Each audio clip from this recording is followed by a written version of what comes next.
کل ہم نے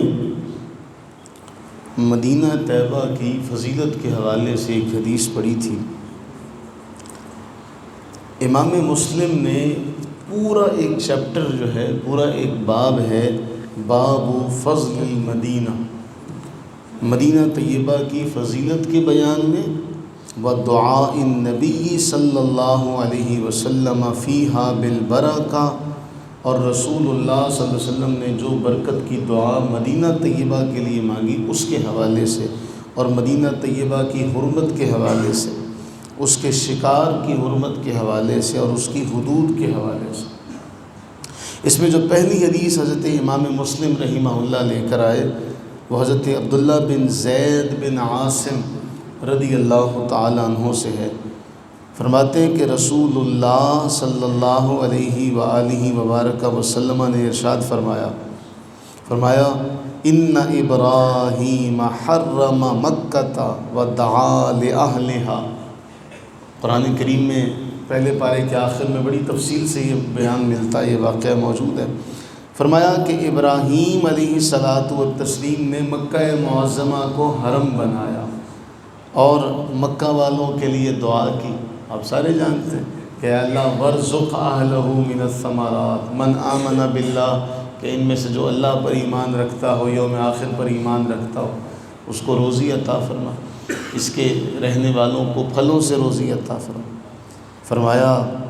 وَإِنِّي حَرَّمْتُ الْمَدِينَةَ كَمَا حَرَّمَ إِبْرَاهِيمُ مَكَّةَ، میں مدینہ طیبہ کو حرم بناتا ہوں جیسے ابراہیم علیہ السلام نے مکہ کو حرم بنایا تھا۔ اور وَإِنِّي دَعَوْتُ فِي صَاعِهَا وَمُدِّهَا، میں مدینہ طیبہ کے جو پیمانے ہیں نا تولنے کے، ان میں برکت کی دعا کرتا ہوں۔ اور بِمِثْلِ مَا دَعَا بِهِ إِبْرَاهِيمُ لِأَهْلِ مَكَّةَ، اس سے دگنی جتنی ابراہیم علیہ السلام نے اہل مکہ کے لیے مانگی۔ اور پھر اسی میں ایک روایت ہے، امام مسلم نقل کرتے، ایک حکومتی عہدے پر فائز ایک شخص تھا بعد میں، تو وہ صرف مکہ معظمہ کی حرمت کو، مکہ کے فضائل کو، مکہ کے حدود کی جو حرمت ہے اس کو بیان کر رہا تھا خطبے میں۔ رافع بن خدیج رضی اللہ تعالی عنہ پکار کر کہنے لگے یہ کیا معاملہ ہے، یہ کیا بات ہے کہ تم مکہ مکرمہ کا، مکہ معظمہ میں رہنے والوں کا صرف مکہ کی حرمت کا تذکرہ کرتے ہو، تم مدینہ منورہ کا، مدینہ منورہ میں رہنے والوں کا، مدینہ کی حرمت کا ذکر نہیں کرتے؟ میں نے رسول اللہ صلی اللہ علیہ وسلم کو فرماتے ہوئے سنا کہ آپ نے فرمایا اس پتھریلی زمین کے جو دونوں جانبوں کے درمیان جو کنارہ ہے میں اس کو حرام قرار دیتا ہوں، میں اس کو حرم قرار دیتا ہوں، میں اس کی عزت کے حوالے سے بیان کرتا ہوں۔ تو وہ جو گورنر تھا وہ خاموش ہوئے، اور پھر اسی حوالے سے ایک بہت کمال کی محبت بھری ایک جملہ، ایک روایت ہے، حضرت سیدنا ابو ہریرہ رضی اللہ تعالیٰ عنہ بیان کرتے اہل مدینہ کا جو عمل ہے نا وہ کیا ہے۔ فرماتے ہیں اذا رأوا اول الثمر، جب اہل مدینہ میں کسی کے ہاں بھی پھل آتا نا، نیا پھل، کسی کے باغ میں پھل آتا، پھل اگتا، جس کسی کی فصل تیار ہوتی، کسی کے پاس بھی پھل آتا، کہتے ہیں وہ سب سے پہلا وہ پھل لے کر بارگاہ رسالت میں حاضر ہوتے، وہ پھل لے کر رسول اللہ علیہ السلام کی بارگاہ میں آتے، اور رسول اللہ صلی اللہ علیہ وسلم اس پھل کو قبول کرتے اور فرماتے اے اللہ ہمارے پھلوں میں بھی برکت عطا فرما، اے اللہ ہمارے مدینہ میں برکت عطا فرما، ہمارے ساں جو پیمانے ہیں ان میں برکت عطا فرما۔ اس کے بعد جو جملہ ہے نا دعا کا وہ بڑا کمال کا ہے، عرض کرتے اللہم ان ابراہیم عبدک و خلیلک و نبیک، اے اللہ ابراہیم علیہ السلام تیرے خلیل ہیں، ابراہیم علیہ السلام تیرے خلیل ہیں، عبد ہیں، تیرے نبی ہیں، اور انہوں نے دعا مانگی ہے مکہ معظمہ کی فضیلت کے لیے، اس کی حرمت کے لیے۔ وَإِنِّي عَبْدُكَ وَنَبِيُّكَ، میں بھی تیرا بندہ ہوں،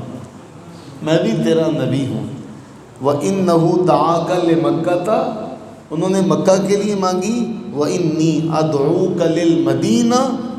بِمِثْلِ مَا دَعَاكَ لِمَكَّةَ وَمِثْلِهِ مَعَهُ، اے اللہ میں مدینہ کے لیے جتنی انہوں نے مکہ کے لیے دعا مانگی تھی اس سے 2 گنا دعا مانگتا ہوں۔ اس حدیث کے تحت ائمہ محدثین جو تبصرہ کرتے ہیں نا، وہ آگے چل کے میں ذکر کرتا ہوں۔ پھر جب آپ یہ دعا کر لیتے نا، اب وہ پھل پکڑ کے، اور اس کے بعد امام مسلم نقل کرتے ہیں کہ حضرت ابو ہریرہ فرماتے ہیں پھر آپ کسی چھوٹے بچے کو بلاتے ہیں، اس چھوٹے بچے کو بلا کر وہ پھل دے دیتے۔ کیا منظر ہوتا ہوگا، کیا منظر ہوتا ہوگا کہ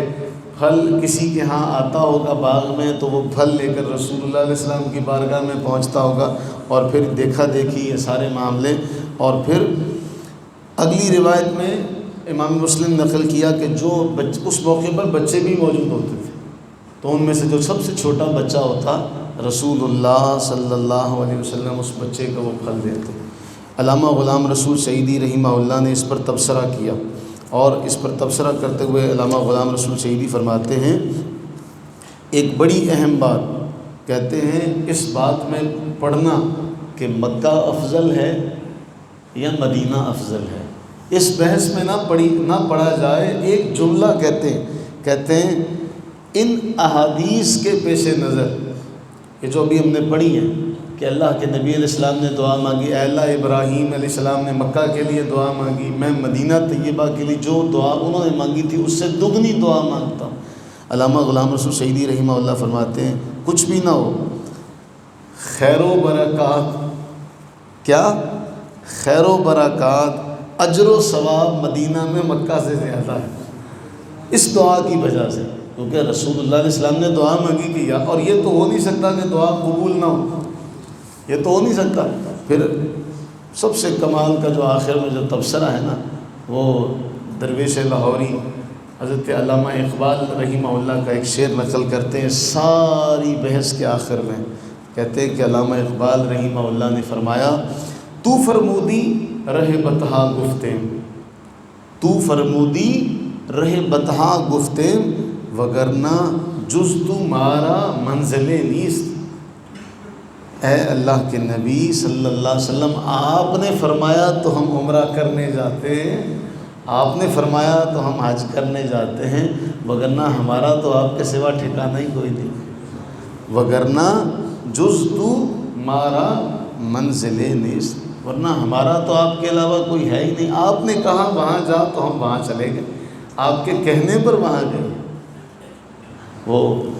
سیدی اعلیٰ حضرت نے لکھا کہ مکہ نہ صحیح افضل، طیبہ نہ صحیح افضل، مکہ ہی بڑا ظاہر، ہم عشق کے بندے ہیں کیوں بات بڑھائیں۔ آپ اس کو مانتے رہیں، لیکن اس دعا کا کیا کریں گے؟ جب بھی کسی سے بات ہوتی نا تو آپ اس کو یہ دعا بتائیں، اس دعا کا اے میرے پیارے کیا کرو گے جس میں اللہ کے نبی نے دعا مانگی کہ اے اللہ یہاں مکہ معظمہ سے دگنی برکتیں عطا، اس کے پیمانوں میں برکت ڈال، اور یہ آپ کو وہاں جا کے نظر آتا۔ اللہ سے دعا کریں اللہ تعالیٰ اس خیر والے وقت کا صدقہ، ان لفظوں کا جو اللہ کے نبی صلی اللہ علیہ وسلم کے ان محبوبوں نے لکھا، اور ان لفظوں کو صدقہ جنہیں رسول اللہ صلی اللہ علیہ وسلم کی زبان سے ادا ہونے کا شرف ملا، جنہیں رسول اللہ کی زبان سے نسبت حاصل ہوئی، اللہ تعالیٰ اس حدیث کی صداقت کا صدقہ ہم سب کو مدینہ طیبہ کی باادب حاضری عطا فرمائے۔ اور اس میں ایک روایت امام مسلم لے کر آئے بہت کمال کی، کہتے ہیں کہ ایسا ہوا کہ صحابہ کرام علیہ رضوان کے دور میں نا کچھ لوگ مہنگائی کی وجہ سے مدینہ چھوڑ کے جانے لگے، کیونکہ ایسے معاملات ہر دور میں آتے، ہر ایک شخص کے ساتھ پیش آتے۔ تو کچھ لوگ جو تھے نا مدینہ منورہ چھوڑ کے جانے لگے کہ مہنگائی بہت ہے، مدینہ کو چھوڑ کے چلے جائیں۔ تو حضرت ابو سعید خدری رضی اللہ عنہ فرماتے میں تمہیں یہ مشورہ کبھی نہیں دوں گا، شہر رسول کو چھوڑ کر جانے کی بات کرتے ہو، میں تو تمہیں کبھی یہ بات نہیں کہوں گا، اس لیے کہ میں نے پتہ ہے رسول اللہ علیہ السلام کو کیا فرماتے ہوئے سنا، میں نے سنا کہ آپ نے فرمایا جو مدینہ منورہ کی تکالیف پر صبر کرے گا، یہاں مر جائے گا، تو میں قیامت کے دن اس کا شفیع ہوں گا، میں قیامت کے دن اس کا گواہ ہوں گا، ہاں بشرطے کہ ہو مسلمان۔ تو میں تو تمہیں کبھی یہ مشورہ نہیں دوں گا کہ مہنگائی کی وجہ سے مدینہ چھوڑ جاؤ، صحابہ اپنے دور میں لوگوں کو یوں کہا کرتے تھے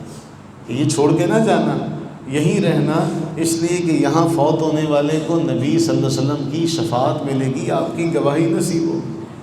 تو ہم وہاں جا نہیں سکتے، وہاں فوت نہیں ہو سکتے، وہاں مر نہیں سکتے، یہاں دعا تو کر سکتے ہیں کہ اے اللہ تو مالک ہے، تیرے خزانے میں کس شے کی کمی ہے، تو جہاں چاہے رہنے والوں کو نواز سکتا ہے۔ اللہ ہمیں اپنے محبوب کے در کی حاضری عطا فرما۔ اور حضرت عمر فاروق کی وہ دعا کہ اے اللہ موت عطا کرنا اپنے رسول کے شہر میں، مرنا تو ہے لیکن اگر وہاں موت نصیب ہو جائے تو کمال ہے۔ اللہ تعالی ہم سب پر اپنی رحمت برکت نازل فرمائے۔